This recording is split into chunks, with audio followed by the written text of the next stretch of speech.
ഇരുപത്തിനാലിനാണ് BSc nursing AIIMS ന്യൂഡൽഹിയിൽ നിന്ന് pass out ആവുന്നത്. ഞാൻ എയിംസിൽ പഠിച്ചതുകൊണ്ട് തന്നെ ഒരു സെൻട്രൽ ഗവൺമെൻറ് ഇൻസ്റ്റിറ്റ്യൂട്ടിൽ തന്നെ ജോലി ചെയ്യണമെന്നായിരുന്നു എൻ്റെ ഒരു ആഗ്രഹം. അങ്ങനെ ഞാൻ ജിപ്മർ പോണ്ടിച്ചേരിയിലുള്ള റിട്ടേൺ എക്സാം 180ാമത്തെ റാങ്കോട് കൂടി ഞാൻ പാസ്സായി. രണ്ടാമത്തെ സ്റ്റേജ് എന്ന് പറയുന്നത് സ്കിൽ ടെസ്റ്റ് ആയിരുന്നു. സ്കിൽ ടെസ്റ്റ് എന്നെ സംബന്ധിച്ച് ഭയങ്കര ടെൻഷനും ഭയങ്കര ബുദ്ധിമുട്ടുള്ള സാഹചര്യത്തിലൂടെയാണ് ഞാൻ കടന്നുപോയത്. ഞാൻ ഫുൾ ബ്ലാങ്ക് ഔട്ടായി പോയി അവിടെ ചെന്നപ്പോൾ തന്നെ. അങ്ങനെ സ്കിൽ ടെസ്റ്റ് വളരെ മോശം എക്സ്പീരിയൻസിലൂടെ തന്നെയാണ് ഞാൻ കടന്നുപോയത്.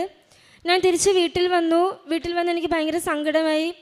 കാരണം റിട്ടേൺ ടെസ്റ്റ് ഭയങ്കര നല്ല റാങ്കോട് കൂടി പാസ്സാവുകയും ജസ്റ്റ് എലിജിബിലിറ്റി ക്രൈറ്റീരിയ ക്രോസ് ചെയ്യേണ്ട സ്കിൽ ടെസ്റ്റ് ഞാൻ പരാജയപ്പെടുകയും ചെയ്യുമ്പോൾ എന്നെ സംബന്ധിച്ച് എനിക്ക് ഭയങ്കര സങ്കടമായിരുന്നു.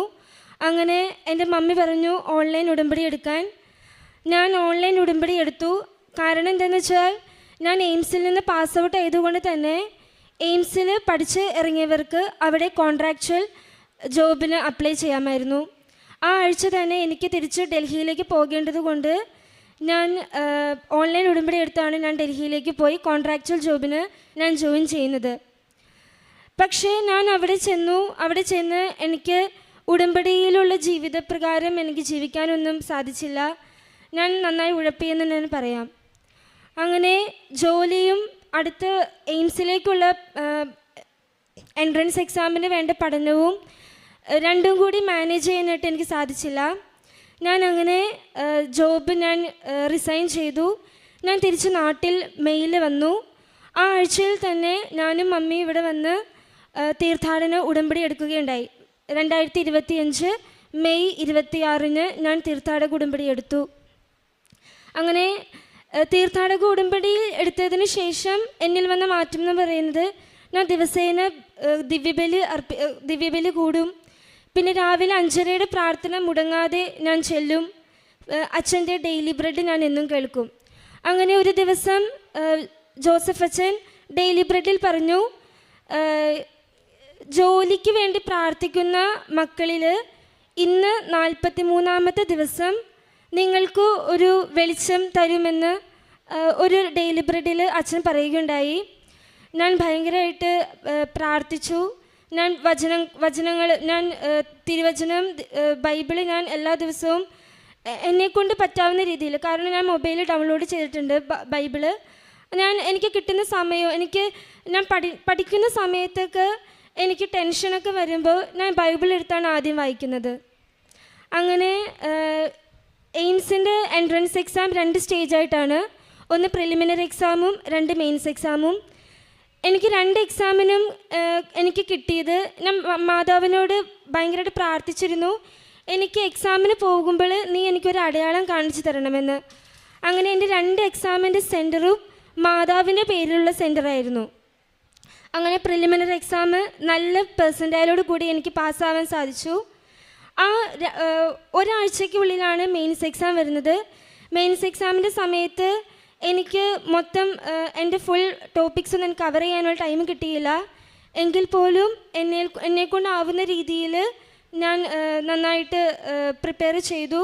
ഞാൻ പഠിക്കാനിരിക്കുന്നതിന് തൊട്ട് മുൻപ് തന്നെ ഞാൻ ഇവിടെ നിന്ന് ലഭിച്ചിരുന്ന വിശുദ്ധ തൈലം എൻ്റെ നെറ്റിയിലും അതുപോലെ തന്നെ ഞാൻ പഠിച്ചുകൊണ്ടിരുന്ന ബുക്കുകളിലും ഞാൻ തേക്കുമായിരുന്നു. കൂടാതെ ഉപ്പും എൻ്റെ ബുക്കിൻ്റെ പേജുകളിൽ ഞാൻ വിതറി പഠിച്ചുകൊണ്ടിരുന്നത്. അങ്ങനെ മെയിൻസ് എക്സാം വന്നു. എനിക്ക് ഭയങ്കര ടെൻഷനായിരുന്നു. മെയിൻസ് എക്സാം നമുക്ക് 45 മിനിറ്റ്സിൽ 40 ക്വസ്റ്റ്യൻസ്, അങ്ങനെ 160 ക്വസ്റ്റ്യൻസാണ് മൊത്തം വരുന്നത്. പക്ഷേ എനിക്ക് ഭയങ്കര ടെൻഷനായിരുന്നു എക്സാമിൻ്റെ മൊത്തത്തിൽ. ആക്ച്വലി എനിക്ക് എക്സാം ഭയങ്കര ടഫായിരുന്നു. എക്സാം ഏകദേശം തീരാറായി. ലാസ്റ്റ് 5 മിനിറ്റ്സിൽ ഞാൻ മാതാവിനോട് എൻ്റെ മനസ്സിൽ ഞാൻ ചോദിച്ചു, മാതാവ്, ഞാൻ ഇത്ര പ്രാർത്ഥിച്ചിട്ടും നീ എന്തുകൊണ്ട് എൻ്റെ എക്സാം ഇത്ര ടഫാക്കി തന്നു? എനിക്ക് കാരണം ജോലിയെല്ലാം റിസൈൻ ചെയ്ത് വന്നാണ് ഞാൻ പഠിക്കാൻ ഇവിടെ ഇരുന്നത്. അപ്പോൾ ഞാൻ അങ്ങനെ ചോദിച്ചു. ഒരു 1 മിനിറ്റിനുള്ളിൽ എൻ്റെ സിസ്റ്റം ഓട്ടോമാറ്റിക്കായിട്ട് ഓഫായി പോയി. ഞാൻ പേടിച്ചു. ഞാൻ ചുറ്റും നോക്കിയപ്പോൾ ബാക്കി എല്ലാവരുടെ സിസ്റ്റം ഓണാണ്, എൻ്റെ മാത്രം സിസ്റ്റം ഓഫായിപ്പോയി.